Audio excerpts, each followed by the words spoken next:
saya letak jawatan saya letak keahlian dalam UMNO selagi kerana bukan mudah meletakkan jawatan saya dalam parti. Saya sayang kepada UMNO.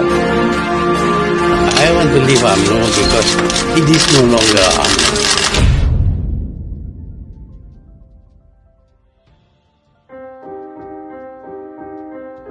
Saya jadi ahli UMNO pada tahun 1946 waktu UMNO ditubuh. Saya sayang kepada UMNO.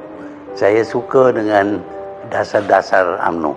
Tetapi apabila saya dapati UMNO diselewengkan dan melakukan benda yang dilarang, umpamanya pada masa saya masih Perdana Menteri, saya dah tegur tentang money politics. Saya kata kalau buat macam ini, parti ini akan hancur.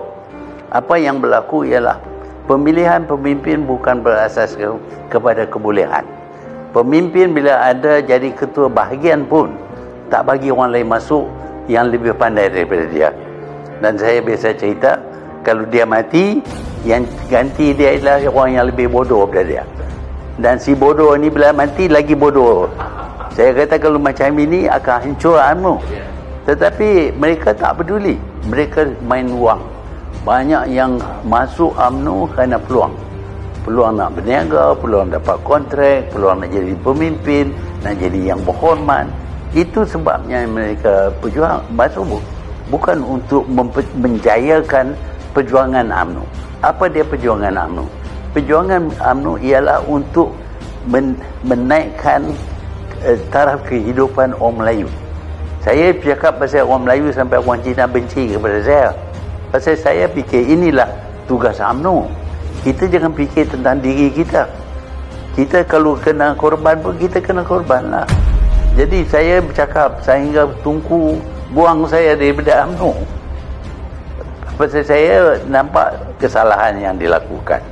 Jadi kemudian bila Abdullah buat salah, kalau Tunku pun saya kritik, takkan saya tak boleh ambil tindakan. Saya kritik Abdullah, tapi dia tak peduli. Saya choice saya keluar daripada UMNO.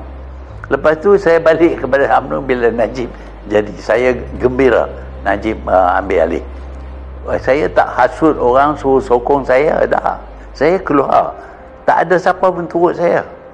Bila Tunku Zali keluar, berapa ramai daripada menteri ikut dia. Saya kononnya popular, tapi bila saya keluar, orang semua tak ikut. Kenapa tak ikut?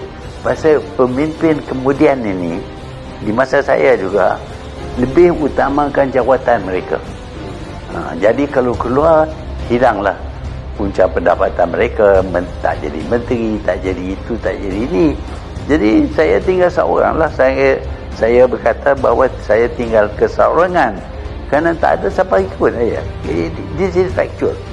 Jadi saya berpendapat bahawa UMNO sudah lari daripada landasan jauh, dan dia bukan melibatkan pemimpin tertinggi saja. Seluruh UMNO utamakan wang. Nak masuk parti bukan kerana nak berjuang untuk orang Melayu, tidak. Nak berjuang untuk duit.